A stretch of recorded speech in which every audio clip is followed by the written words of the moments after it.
So I want to talk about mud pies. I think that you should rethink these. What is a mud pie? It is a long cut of either randomized or heavily processed sound without inhibition. It kind of sounds something a little bit like this.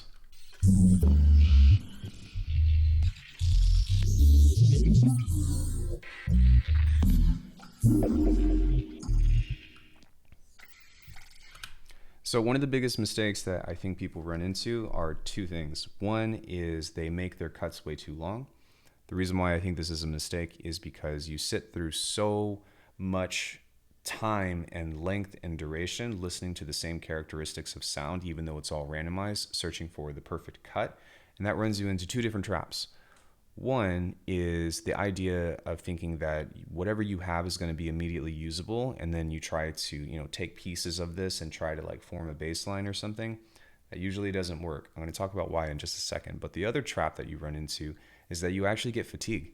You are listening to the same thing over and over again, and your window of inspiration is actually diminishing quite a bit. My name is Alckemy, by the way. Welcome to the channel. We talk about a lot of experimental sound design.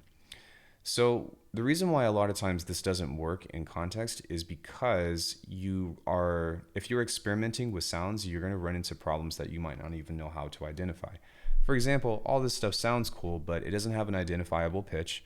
The low end is not that great, and it's randomized sound in general. And not only that, but something that is like really common that I see that, and I know this because I've done it, is you take too many cuts that are random and you try to force a bass line with like so many different sounds. And it doesn't, I'm not saying that you can't do it, but it makes it a lot more difficult to identify a theme within your tune.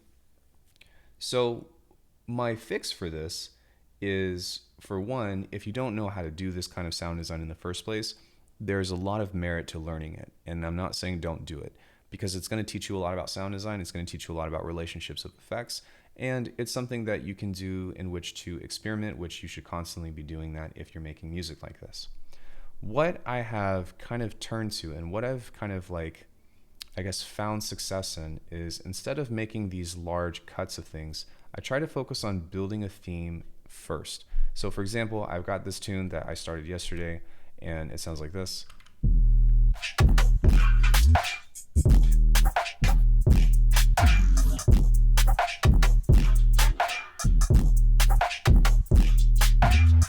So within this, there is a very identifiable loop, and this would be something that you could use in which to start resampling. This would be something that would be beneficial to start to, I guess, process. More on that in just a second. But if you notice, I've got these little spaces right here within my bass line, and that has left small windows of, experimental sounds or effects or other kinds of basses. So something kind of like this.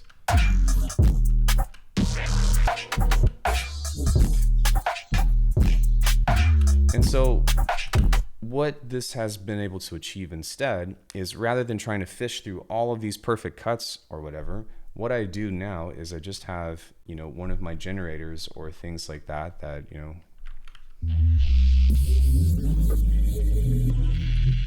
something of the sort, kind of like this, and I just leave the placement here. Now, on one end, you might be saying, oh, but Alckemy, what the heck? Like, it's not going to be the same every time. But the thing is that it doesn't really matter, because that's not the focus of the tune. What does matter is that I have a cool fill right here. I have a cool sounds in which to, replace this, that is going to be different or contrasting towards the bass line in general. Now, whenever I'm ready, I can just hit J and then bounce something out. I can take a listen to it and see if I like it. It's okay, it's not my favorite, but I can just do this a couple of times until I find something that I like.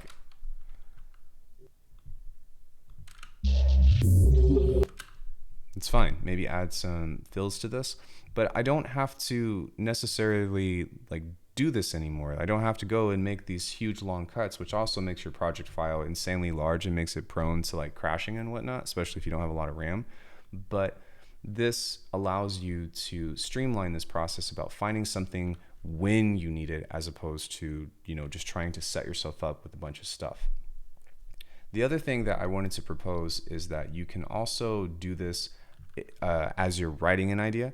So what I mean by that is if you have the same bass line, which is what I've written here, then you can actually take the same bass line and put that over your synth, kind of like so, and then twist the knobs with, something like, this with the filter, the generator, the downbeat, or adding movement or something, and automate that over time. And that will allow you to find a bunch of different variations of this that later you can go through and pick different parts and replace. So let's say I have a bass line that's right here. Well, I can say, all right, well, I'm going to take this note out right here, and instead I'm going to leave this here. And eventually you end up doing something that's not too unsimilar from comping. So within this, it provides context in which you have a purpose to resample, you have a goal, or you have something in mind of what you're already looking for. The other thing that I was going to suggest is that if you resample ideas that you already have on your timeline, so for example, I've got this music stuff right here, which just sounds like this.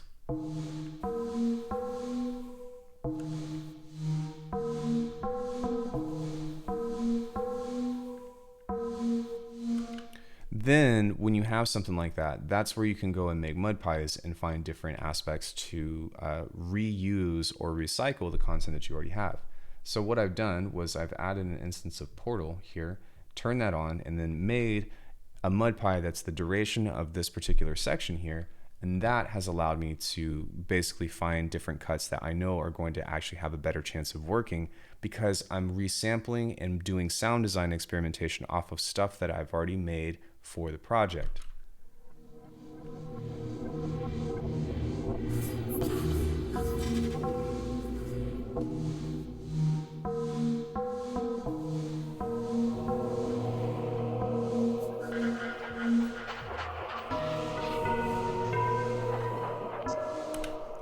And so with that aspect, I'm not saying that resampling or mud pie stuff is bad by any means. I'm just saying that there's a lot of traps that you can run into that I would be aware of, or that I would try to build an awareness around.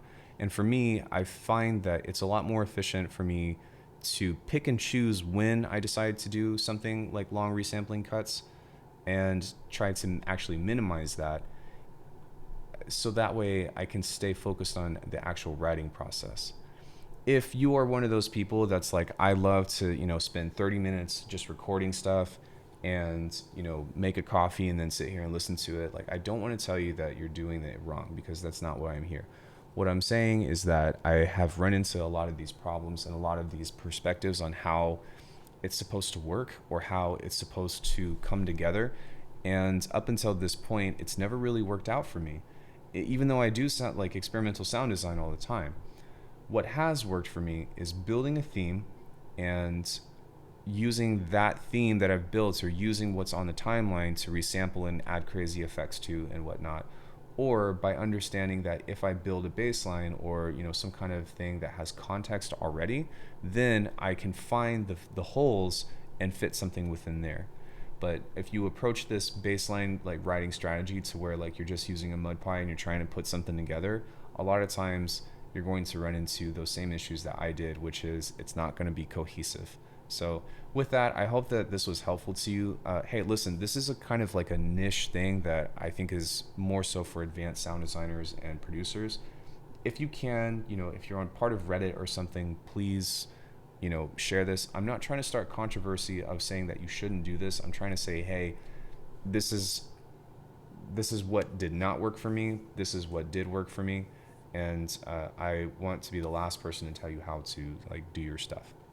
Anyways, if you like these kinds of sounds, I have them available on my website at alchemy.com, the ARCANUM presets for Faceplant. And then I've also got a bunch of masterclasses on just how to be, how to write stuff like this. So that's all I got for you guys. Thank you so much. I'll see you in the next one.